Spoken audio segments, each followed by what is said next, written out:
Winning the Class40 Transat CIC, Ambrogio Beccaria said that it was an incredibly close race, with lots of twists and turns. It was not often you win 2 transatlantic races in 6 months, and this is the first solo race that I have won on the boat. That is very, very important to me. And this is one of the best races I have ever done.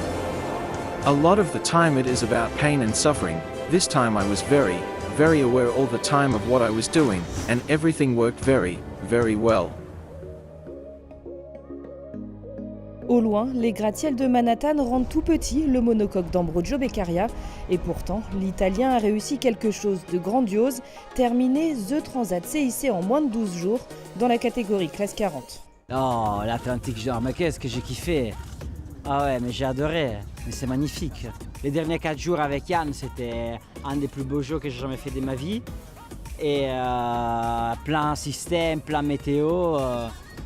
J'ai adoré, voilà. Et le fait surtout que du coup l'intensité reste toujours à un niveau assez élevé. Feu à la main, au pied de la Statue de la Liberté, Jan Lipinski célèbre lui sa 2e place après un duel intense en tête de flotte. Non, une belle course, c'était une sacrée course. Là on fait les malins parce qu'on est arrivé, mais on n'a pas toujours fait les malins quoi. Il y a quand même des moments où c'était un peu chaud quoi. Enfin, moi ça m'est arrivé d'affaler pour... je dis là je roule ou j'affale le speed, parce que là ça va pas le faire. Et à un moment il y a une vague qui est rentrée dans le bateau.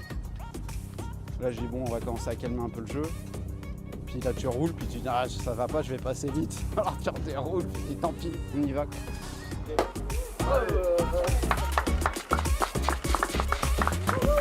La skyline des buildings illuminés a accueilli Fabien Delahaye. Régulièrement aux avant-postes, le Normand termine sur la 3e marche du podium. La bagarre était belle, très content d'être sur le podium, clairement. Il y a eu du mieux, il y a eu du moins bien, il y a eu de tout et on continue d'apprendre. Et voilà, et les 2 devant étaient quand même super bons et ça s'est joué à pas grand chose à chaque fois, des petites transitions, on était tous les 3 ensemble et puis j'ai un peu lâché dans le contournement de l'Adep, là ils sont partis avant moi. Je suis resté un peu bloqué dans la molle, ils ont redémarré, c'est reparti fort et puis après j'ai jamais réussi à revenir et puis c'était joué quoi. Nicolas Desté, 4e, puis Alberto Bona, 5e, ont rejoint la Marina 115. Il faut dire qu'il y a une partie de frustration bien sûr côté sportif. C'était un peu dur parce que j'ai pris de retard. Après c'était difficile de rattraper les copains qui ont fait une super course. Ils ont vraiment navigué très bien, très solide, bravo. Vraiment, il y a un niveau en classe 40, on n'a pas droit à l'erreur. Chez les IMOCA, les arrivées s'enchaînent et l'émotion d'une transatlantique réussie déborde. C'est une course incroyable, voilà, moi c'est une course qui m'a fait rêver depuis que j'étais ado. Avec les grandes épopées de Tamarani et puis les anciens. C'est une course que j'avais toujours voulu faire. Quelqu'un disait il faut la faire une fois dans sa vie, peut-être pas 2, mais c'est vrai que voilà, c'est dur comme course. C'est engagé, on savait, même si on a des conditions un peu différentes de d'habitude, mais voilà, on a tout eu. À leur tour de marquer l'histoire de The Transat CIC.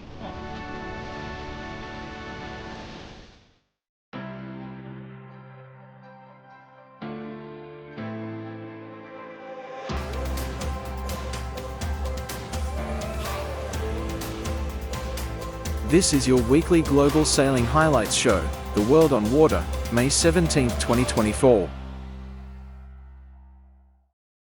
In Cagliari, it was a slightly more overcast affair, with a dynamic weather system over the Bay of Angels, and the constant threat of rain showers. A shifting wind that gradually built to 12 knots but averaged 10 knots, was more than enough for Luna Rossa Prada Pirelli to rifle through their standard training drills over a near 4-hour afternoon training session, but the introduction of marks, and a virtual starting box, indicated a whole new shift in direction. We're here with Michele Cannoni, boat captain. Mickey, looked like some productive sailing today. Can you break down the day for us? No, it was a beautiful day. Everything went smooth. We didn't have any issue. Everything went well. We went around the marks. As you could see, we had lined up the whole race course for the boys to go around it, and we are happy on a day in the water. Mickey, what about the new jib sheeting system you're using compared to the LQ12? Is that something you've been taking from the Recon, or? It's something that we had in mind a lot boat is something not very far from our old mainsheet system. I mean, I think everyone is going this way, more or less, so we are happy with the system we have. Obviously there is a bit like margin for improvement, but yeah. When will you be mounting the second wing on the port arm? Very soon, because Jimmy doesn't want to bear away on this old wing anymore. So will we see it before Barcelona? We'll see, not sure. It can happen, maybe. Fingers crossed then. Where do you place your boat compared to the other launched? In terms of beauty? No, in terms of performance. Well, it's hard to understand the performance. I mean, like, I think only us, the Kiwi and Alinghi went on the water for more than 10 days. I think they all, apart from the Kiwis, they launched like us with old wings. I think Alinghi is showing like they have a good boat and good appendages, and I think everyone is going to be there. So it's going to be a beautiful event, it's going to be a fast event, and it will be very nice. Mickey, would you say you change battery as often as you change cyclos? No, to be honest, like the cycling thing was a question mark for us, even if we tried the jigs, even if we tried simulator and everything, but as you know, we were one of the few teams that didn't use the AC75 from last campaign, so for us was a bit of a question mark, and we are very happy with everything we achieved on the shed before launching the boat, and today we proved that we can go around the marks. I mean, it's going to be hard for the boys, that's why they train 2 years restless, but feasible. Like, we didn't miss something big. We are happy. Mickey, ci lasci un commento in italiano per i supporters Luna Rossa. Allora, Michele mi ha chiesto quale delle barche preferisco, ovviamente è di fronte a voi tutti che questa è la più bella barca che c'è. Siamo d'accordo. Ok. Molto veloce, saranno tutte molto veloci, sarà una Coppa America secondo me molto molto bella da vedere. Grazie Mickey. A voi.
The shore crew in the Azores now have looked at Clarisse's Imoca, and this is what they found. We also have reports from her after resuming racing, and further in her race to be in New York by the race start, for the return Transat. She is becalmed in a depression, and not going anywhere. Still, she has time to meet her deadline. So when we got the boat to the dock and we assessed it, what we saw is that we had the bulkhead was quite catastrophically damaged across the bottom half. But we were fortunate that underneath the bulkhead, the hull itself was in good condition except for one localized area, which is really good news because that meant we were dealing with 2 local areas of damage that were clear and very manageable for us to go in and cut out and deal with without chasing things. Sometimes you go into a composite structure and you keep chasing and there's been peeling and you don't know where something's going to stop, and you're trying to make a good judgment about how far you can go and still manage a repair within a sensible time.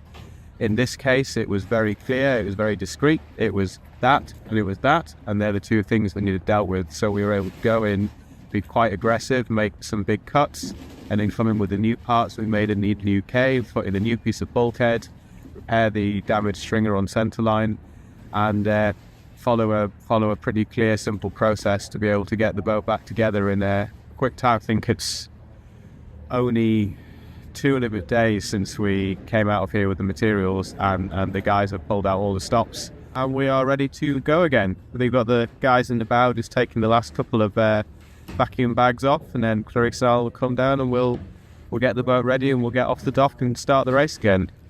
It's only 2.5 days since we got out of here, all the materials, and really got into this repair, and everyone's really pulled together and worked super hard to get this done really quickly. I'm really proud of how hard the guys worked, so it's pretty good.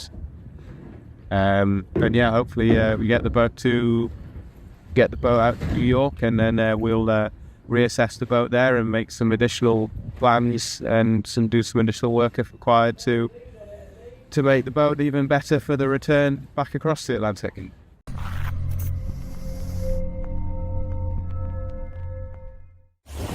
Un peu de soleil, regardez-moi ça. Si c'est pas merveilleux. La nuit a été plutôt tranquille avec pas mal de petits changements de direction et de voile, mais j'ai pu pas mal dormir. C'est cool parce que ça fait déjà 3 nuits que je dis ça. Jackpot. Bon, après c'est aussi parce que même si je suis en course, bah forcément il n'y a pas très grand autour, donc on se met quand même un poil moins l'impression, pour être honnête. Et bah c'est cool là, un petit rayon de soleil, ça fait du bien. J'en profite parce que dès ce soir là et la nuit prochaine ça va être moins fun. Je vais avoir jusqu'à 30-35 nœuds au reaching pour rentrer ensuite dans le cœur d'une dépression avec, je pense, une grosse phase de transition. Donc on va sortir les casques à pointe et voilà, ce sera un peu moins de chill, mais ce sera cool aussi. Ciao tout le monde.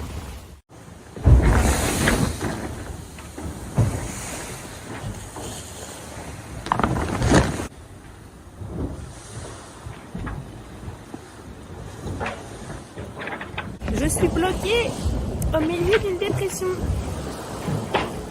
depuis hier soir et c'est un petit peu fatigant. Le sac est au milieu d'une dépression, il n'y avait pas de vent. Voilà, c'est un peu dans l'œil du cyclone. Voilà, c'est très joli, il y a du brouillard, etc. Mais j'avoue que on aimerait bien avancer jusqu'à la nuit, si c'était possible. Et là, je vois pas trop du vent autour. Pas trop. Mais ça va venir. Je le sais que ça va venir. C'est l'avantage. C'est l'avantage. C'est que je le sais. Donc je suis juste avec patience.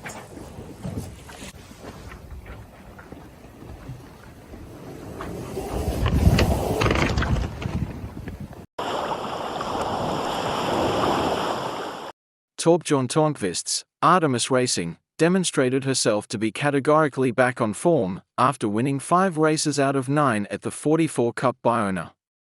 The second event of the 2024 44 Cup concluded in the Galician port, where it has been hosted by the Monte Real Club de Yates de Bayona. This class is known as boats in a box, as they can be broken down and stuffed into a container and delivered to their next venue. Another Kiwi design. It's the final day of racing of the 44 Cup Bayona, and the points on the overnight leaderboard are close. Can Artemis do enough to keep the lead and take their first regatta win in 8 years? Let's jump straight into the action and see. It's the start of race 8 on the last day of the regatta. It's pretty light as the boats all come off the starting line. Aqua though, pretty determined on their action, and they're already tacking off to get to the right hand side of the racecourse. Peninsula quickly following, but Peninsula have got a penalty. There's already 2 boats doing a spin, so that leaves a pack of 6 boats all heading out on starboard at the moment. As we come up the beat, Aqua, who took the right hand side early on, have done a good job. Black Star in contention, but have to do 2 short tacks here. Are they going to complete? Yes, they are. It's very close between them and Artemis, and the boat to windward of them. 3 boats neck and neck as they approach into this windward mark. That's going to make it a really tight entry into the mark, and then a really slow exit for the boat right next to it.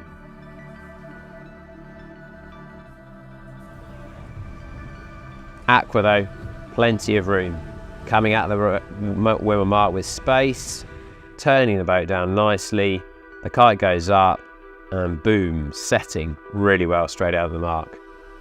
Artemis and Aleph simultaneously bear away, those spinnakers going up, and the grinders punching out lots of power, trying to get the spinnakers up as soon as possible. Black Star coming in round inside boats, and a set up on a nice deep lane inside those two in second and third.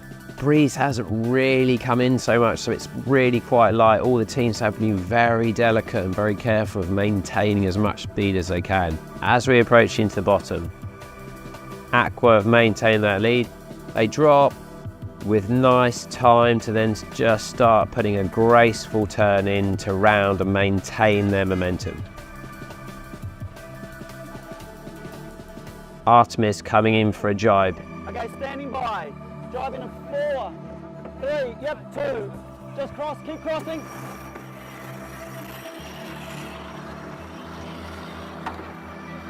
No room, no room. No room, no room. Coming down, going left. No room, no room, no room, no room. Dropping in 4, 3. Go, Jib. So a tight scenario there with Artemis doing super well to get the inside, making Black Star round outside them. The spinnaker goes down on Artemis.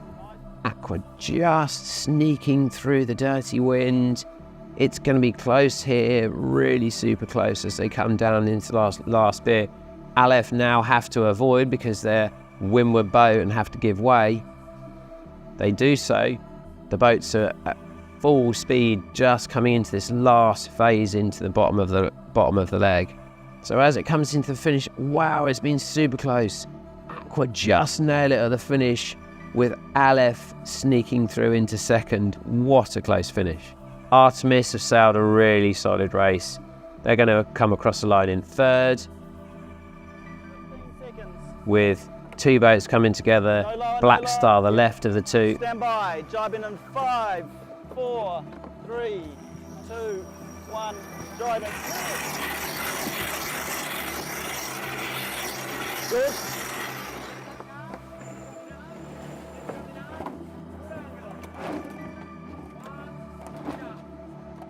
Yeah, a lovely finish there, lovely jibe to finish from Artemis.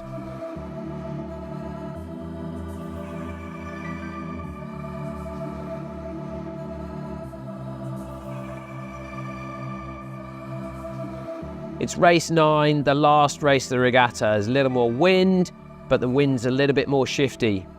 All the boats starting pretty well, but C-Ref over early, having to go back. It's been a tough beat. There's been plenty of snakes and ladders. Aqua gained out of the right-hand side again, but a close tack in there, forcing Black Star to tack off immediately. Black Star then have to do a massive duck to go behind Artemis, who've sailed superbly up this beat and are in contention for the lead as they come into the top. I think Aqua are going to have to do 2 tacks to get into the top here, potentially, or certainly sail very high.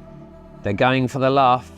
The jib starts to back a little bit, but they drop the jib just to stop it causing them a problem. That gives Artemis a lovely opportunity to roll round the front. Are Aqua going to be able to get around the buoy? Just coasting forward there.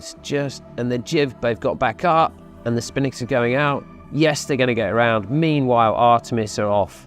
Spinnakers up, kite set, everybody doing their job, they're off and going. Artemis jibe for a nice long port jibe all the way down through the middle of the course. Sailing the boat well, nice and smooth, nice and relaxed. Artemis picked a lovely ley line, going around, taking the pace onto the upwind and sail back into that better side of the course, the one on the right with the pressure. It's very busy from 3rd through till 8th, as lots of boats all trying to get out onto this side of the racecourse where we see Artemis right now. This is the favoured side and that's where they all want to go. Artemis, last few seconds of the race down into the finish. They know they've already won the regatta. A great result for the team. Their first regatta win in 8 years. What a fantastic way to finish this regatta, winning the last race of the regatta. Great scenes on board the boat. Torbjörn Tornqvist and his team done a fantastic job this week. That's all from here in Bayona for the 44 Cup. I hope you've enjoyed the footage, and we look forward to bringing you more fun and games and entertainment at the next regatta, which will be in Marstrand in June. This week was very good for us, but you know, it's very early days, and we need to keep moving forward and keep working on where we are now, and try and keep matching it with the top teams, and become a force to be reckoned with. So yeah, we're just happy with the progress so far. Still lots to gain with the new crew. You know, their first time in the 44s, and you know, they absolutely loved it, and you know, so it was a great to have them enjoy the class as well, and then to win the regatta, they're like, oh yeah, it's pretty cool. So.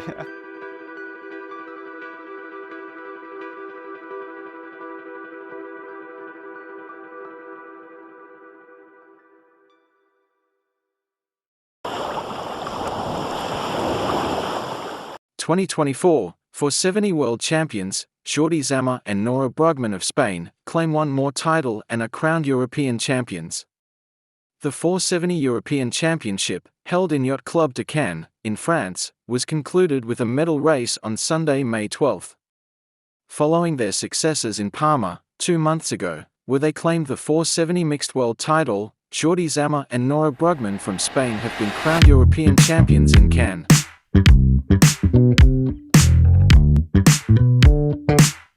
Today we don't have stable conditions. There was like up to 7 knots earlier, but during the race it dropped to actually nothing.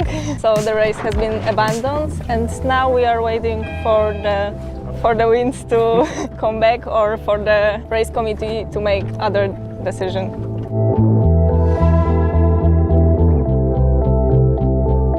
Today we are entering the gold fleet for the first time ever. Yeah, so coming up on my 5th Olympics here, really excited.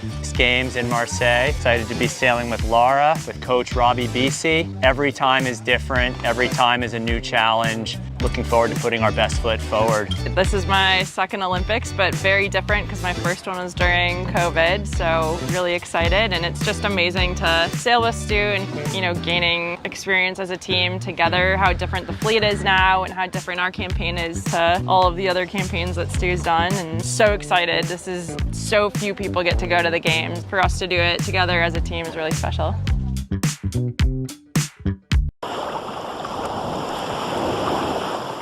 Nicholas Lundven, on Holcim PRB, came in 14th in the IMOCA class of the Transat CIC, and this is before the jury.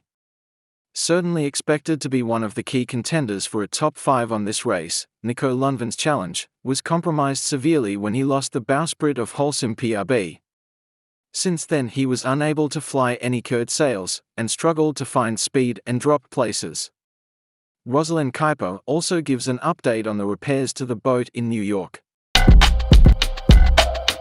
Very happy to arrive here in New York. It's not so usual to arrive here by a sailing boat. Yeah, you better. So arriving just in front of Manhattan was quite iconic and quite fun, and bring lots of happiness. I just bought a new wig. Spend a couple thousand just to cruise it. Shawty said she love me, but I swear she'll never prove it. I never tell her, but I put it in the music. Well, that's okay.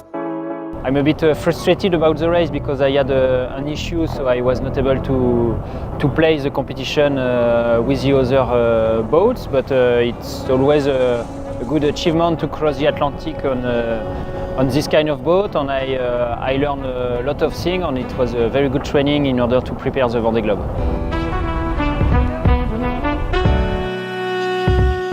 So we're in Moonbeam Marina now, before the start of the Transat back. We'll be full on with the team. We will work very hard to get the boat ready. They prepare everything, so they bring some specific tools and material here in New York, and they also, I think they already build a kind of piece to fit on the bowsprit, so everything is already prepared. That Nico can rest a little bit. Yeah, it's our boat now and we're going to make sure it's perfectly ready for the race back. So we suffered damage on the bowsprit. The bowsprit is an extension of 1.5 meters on the front of the boat where we fly our biggest sails. There was a big damage, so Nico couldn't use the bowsprit, and that causes us a lot of places. So priority is now to get it fixed. It's a big job because the bowsprit is fully carbon, and we're here in New York City, so it's difficult for us to get all the resources we need. Luckily we have a lot of boats in this harbor, so the concreting teams, they're helping us. We're sharing to make sure that everyone is ready again for the race back. How do we repair this? Basically, there's a big hole in the carbon tube. We sand it, we cut away a big piece, and then we reinforce it with a tube, and then we start doing the lamination. It's a job of around 10 days because it's all handmade and you need to do it layer by layer. But luckily we have a great technical team, very good experts, and I'm sure we can manage. Nico is resting, so we leave him in peace, and we just make sure that the boat is ready again for the 29th of May for departure back to France.